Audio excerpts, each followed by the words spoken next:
Well, welcome to the channel once again. We are out here in the middle of the Ocotillo Wells Desert. Ocotillo Wells is a small town. It's probably got a year-round occupancy or population of 100 people maybe.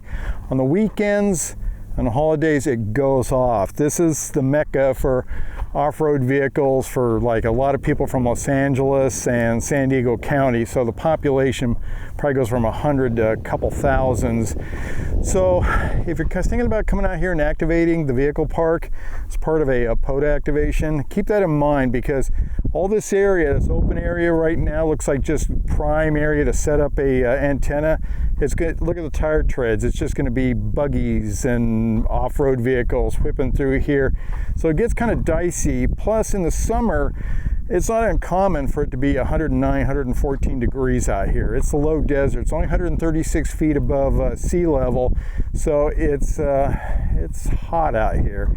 So the town out here, I've been coming out to Ocotillo Wells since the 80s. Me and my wife, when we were dating, used to come out with my dune buggy out here, and we would rip up and down these hills behind us up below sand. And so this is a pretty familiar area for me. We're coming out here today to do an activation for POTA. We'll talk about a little bit about that here in a minute. Other than that, there's not a lot of services out here.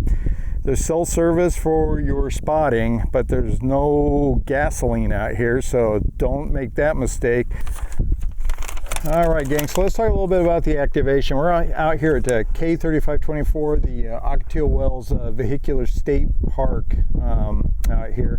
I've activated this park before. Last time I came out here with my 10-watt 10-tech and did fantastic, knocked them dead. This was like a year ago, before the solar cycle even looked half decent. So I'm pretty encouraged to see what happens today, because we're going to be running 70 watts today. Not that that's anything especially big, but we're going to do it. So we've talked about the access, we've talked about the whole community out here. Let's talk about our activation today. So we talked a little bit about this place goes insane during the holidays and the buggy season. Now, the buggy season is basically anytime the weather's decent out here, the buggiers are going to be out here, and that basically can run from autumn all the way through winter and spring, and then when they stop showing up is typically when it's just too hot out here. So that being said, I would suggest if you're going to come out here, please come out on a weekday if you're coming out during buggy season, because otherwise it is just really hard. I mean, there's areas in the vehicle park that you can go turn off into, like off the side of the road and set up. But if you want to get like a covering or a picnic bench, it's going to be tough for you. Let's talk a little bit. First, let's go look at our solar weather. I'm going to discuss my plan because it's kind of based on the solar weather. So let's look at it real quick.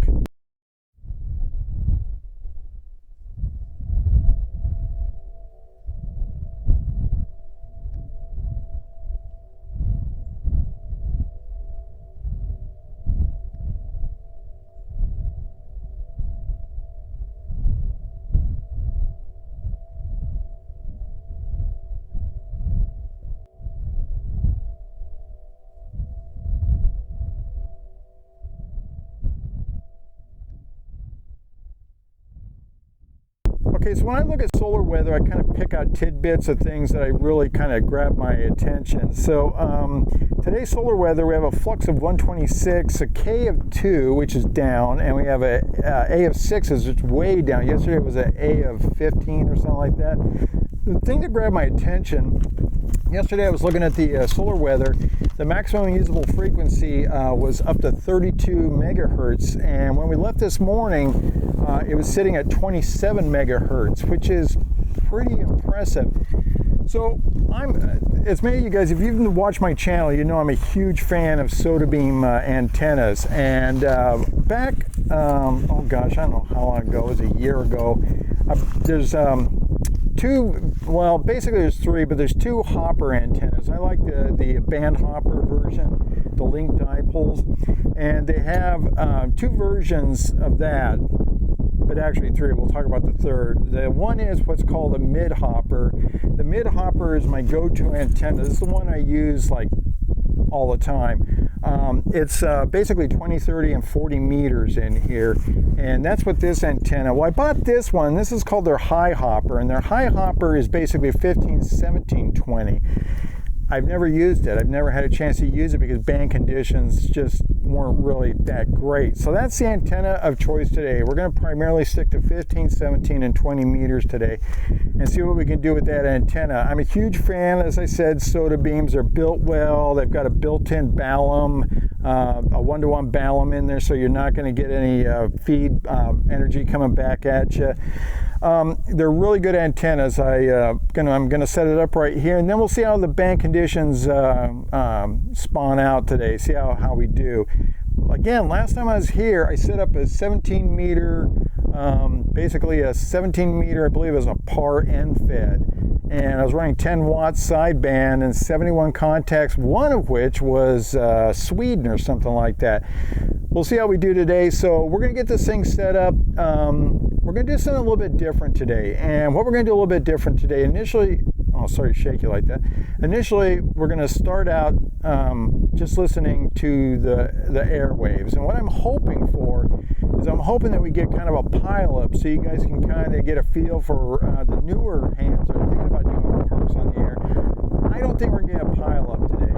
And I'll tell you why. Number one, it's a weekday and there's fewer hunters on weekdays. Two, I think the bands I'm picking may not be, we'll see how it goes. It may or may not be good. 20 may be groovy, so we may get a pile up on that. The other thing is, we'll see if we can spot out here. We have cell service, but I'm just hoping that we have consistent cell service. Let's get started. We're just going to play. Initially, we'll start out just playing the tape, letting you guys listen to how these shape up, and then we'll just break it down into kind of like a condensed version of where we contacted. So let's get going. So let's look at today's setup. We're using the FT891. We're going to run that at 70 watts, and then of course we come out to my favorite antenna.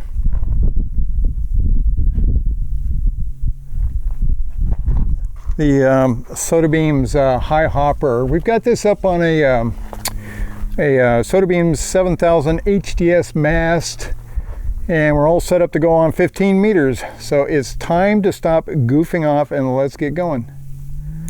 Echo 6 Tango X-ray park to park. My friend, I've got you in here at 5656 into park Kilo 3524. Repeating Kilo 3524.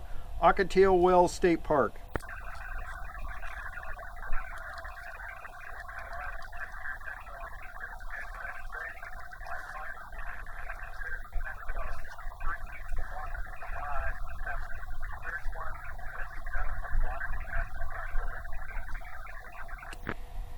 I got the Victor Echo 3. Could you give me the rest?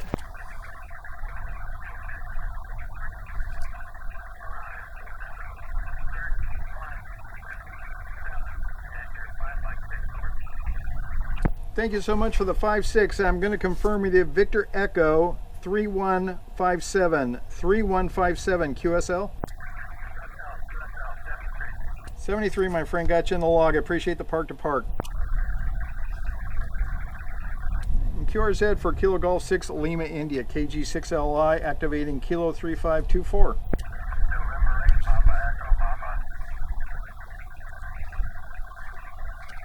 November 8, Papa Echo Papa 59, my friend, 59.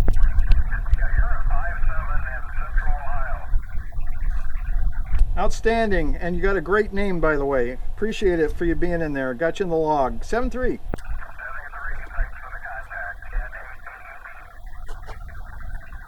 You take care. Good to talk to you. And Kilo Golf 6 Lima India KG6LI is calling QRZ from Kilo 3524.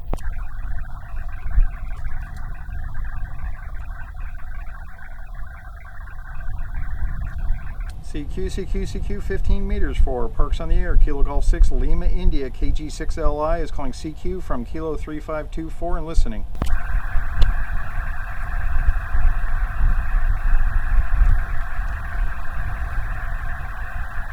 CQ for Parks on the Air, Kilo Golf 6 Lima India, KG6LI is calling CQ from Kilo 3524.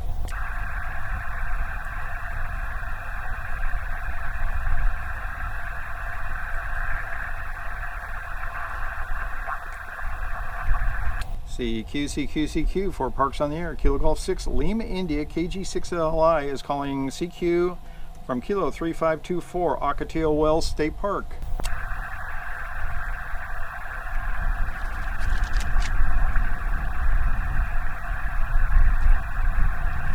CQ for Parks on the Air, Kilo Golf 6 Lima India, calling CQ from Kilo 3524.